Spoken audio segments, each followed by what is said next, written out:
Eh bien bonsoir à tous les amis, supporters, supportrices parisiens, amoureux du football, supporters de notre club, bienvenue à vous. Les amis, on se retrouve après 2 jours de repos, hein. C'est vrai que c'est la trêve, il n'y a pas beaucoup de choses à dire, mais ne vous inquiétez pas les amis, je prévois quelques petites vidéos pour nous faire passer le temps, notamment celle-ci, à savoir, première partie de saison terminée, hein, la phase aller est terminée, donner mon pronostic parce que vous êtes nombreux à m'avoir demandé en privé ou en dessous de mes vidéos quelles équipes je vois sur le podium de Ligue 1 cette saison. Voilà, donc c'est vrai qu'en début de saison, c'est difficile de se projeter, c'est difficile de donner un avis, mais maintenant que la phase aller est passée, tu peux y voir un peu plus clair. Et donc avant de commencer la vidéo, les amis, partagez, likez, commentez, dites-moi vous, hein, quel est le podium que vous voyez en Ligue 1 à la fin de saison, les 3 équipes sur le podium, et vous me direz si vous êtes d'accord avec moi pour ceci, donc restez bien jusqu'au bout de la vidéo pour vous donner mes 3 club sur le podium. Alors le premier, bien évidemment, vous l'avez deviné, on va pas se mentir, c'est devenu pratiquement une normalité, c'est le PSG qui pour moi sera champion. Voilà, tellement la Ligue 1 est faible par rapport à l'effectif du PSG, tellement qu'on a des concurrents qui sont à la ramasse comme Lyon et Monaco, et je vais y revenir très certainement demain dans une vidéo où je vais évoquer la situation de ces 2 clubs-là, hein, qui doivent normalement concurrencer le PSG et puis qui sont dans une première partie de saison très moyenne. Donc voilà, la normalité, si je vous pose la question début de saison, que ça soit supporter du PSG ou pas, et c'est pas de l'arrogance, c'est une lucidité, c'est en toute objectivité. Hein. Parce qu'il y a des gens, tu leur dis le PSG va être champion, ouais, vous les Parisiens, vous êtes arrogants. Non, mais c'est une normalité. C'est pour ça que moi je dis tout le temps que le PSG, je les juge en Ligue des Champions et pas sur la Ligue 1. Parce que la Ligue 1, pour moi, c'est une normalité que le PSG, avec un tel effectif et la faiblesse de la Ligue 1, gagne ce championnat. Voilà. Donc, premier, le Paris Saint-Germain, qui sera pour moi champion. D'ailleurs, si on vous pose tous la question au début de saison, tout le monde va te dire à 95%, c'est le PSG qui sera champion, tout le monde le sait, que ce soit supporter parisien ou autre. Hein. Donc ça, c'est une normalité. Par contre, là où on va discuter, c'est sur les 2 autres qui accompagneront le PSG sur ce podium de Ligue 1. Je ne peux pas vous dire, dans les 2 clubs que je vais vous citer, qui pour moi seront sur le podium avec le PSG en fin de saison, je ne peux pas vous dire lequel finira 2e et l'autre 3e.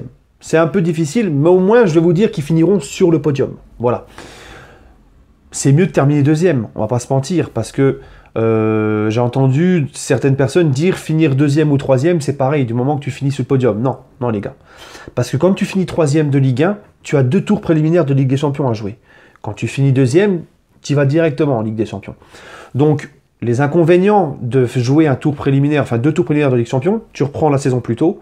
Ça te retarde ton mercato parce que forcément les joueurs qui veulent venir ou partir vont te dire écoute, j'attends de voir si on va jouer la Ligue des Champions ou pas, si on va passer ce tour préliminaire ou pas. Donc ça te freine et ça te ralentit, ça te retarde ton mercato et ça te bouffe de l'énergie dès le début de saison.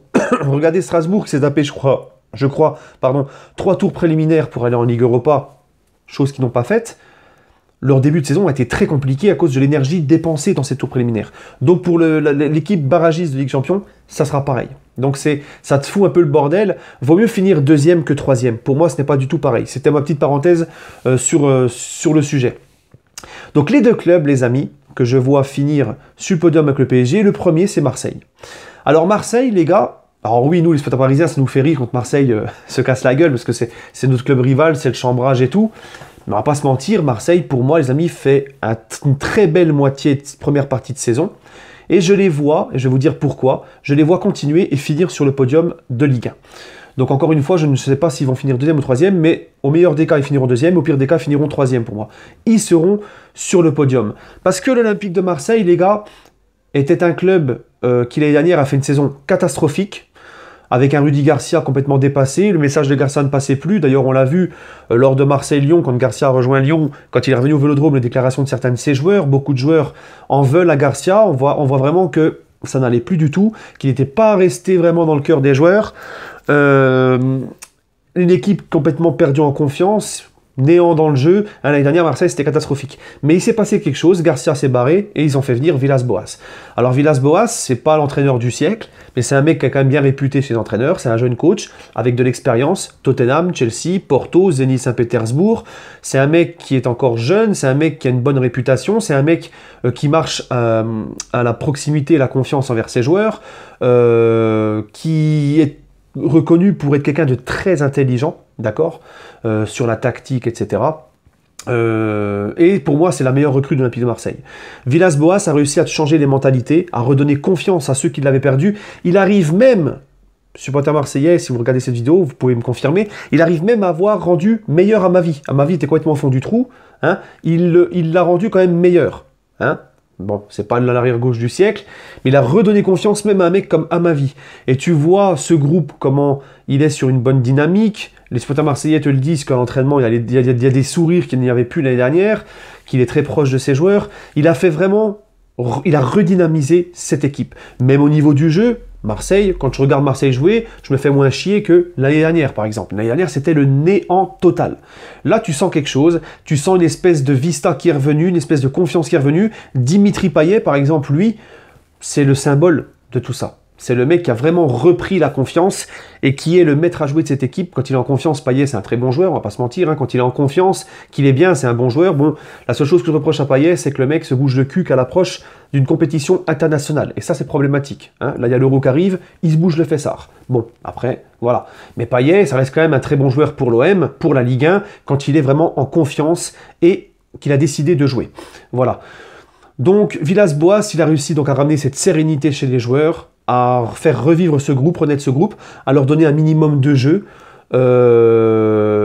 Et pour moi, en plus de ça, il n'a pas beaucoup de joueurs à gérer. Je crois que Marseille, ils ont un effectif de 17 ou 18 joueurs maximum. Ils n'ont pas de Coupe d'Europe à jouer, ils ont un boulevard devant eux, ils n'ont pas du tout de Coupe d'Europe à jouer, ils n'ont que le championnat sur lequel se concentrer. Et ce qui a été aussi intelligent de la part de Marseille cette saison, c'est que leur défense centrale leur a fait longtemps défaut, notamment l'année dernière, et le poste de numéro 9, d'ailleurs, d'accord, on a vu que Balotelli était venu marquer 2-3 buts avec Marseille les 6 derniers mois. Bon, on va pas se mentir, Balotelli, il a un peu pris Marseille pour des cons. Il a pris son chèque et il s'est barré. Voilà. Hein, de toute façon, Balotelli, j'avais dit, pour Marseille, c'était pas une bonne idée. Il chiera sur Marseille, il prolongera pas. Je l'avais annoncé à mes potes, c'est ce qui s'est passé. Maintenant, ils ont fait venir Benedetto, ils ont fait venir Alvaro. Ces deux mecs-là ont régulé les problèmes de Marseille, aussi bien défensivement qu'offensivement. Parce que Benedetto, même s'il n'a pas marqué 20 buts, Benedetto, il marque quand même... Il a quand même marqué pas mal depuis le début de la saison, même si c'est pas exceptionnel. Mais il faut voir aussi le jeu qu'apporte un mec comme Benedetto, dans ses appels, le jeu sans ballon, la vista, et aussi quand tu regardes les buts de Marseille, en général, il est souvent impliqué dans les actions, l'avant-dernière passe ou quoi que ce soit. C'est vraiment un mec qui est très intéressant comme profil pour l'Olympique de Marseille.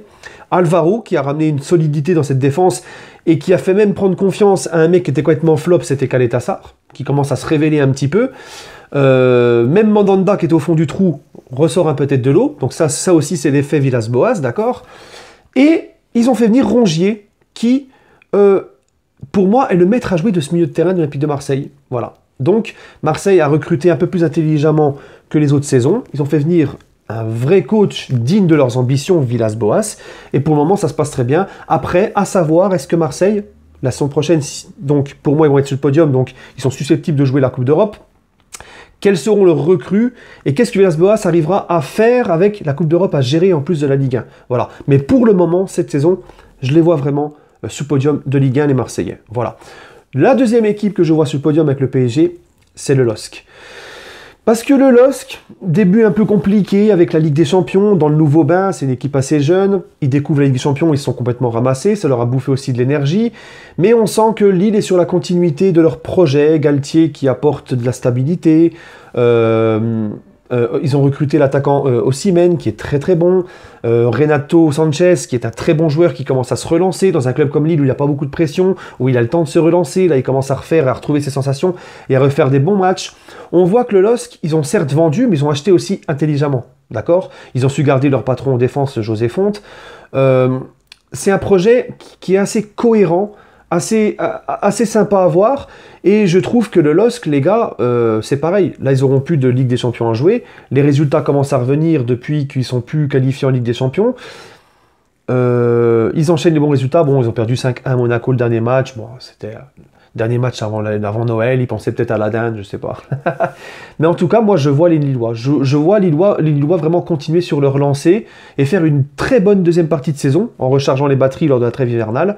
En revenant, plus de Coupe d'Europe, tranquille. Et moi, pareil, je les vois un peu comme Marseille, je les vois avec un petit boulevard.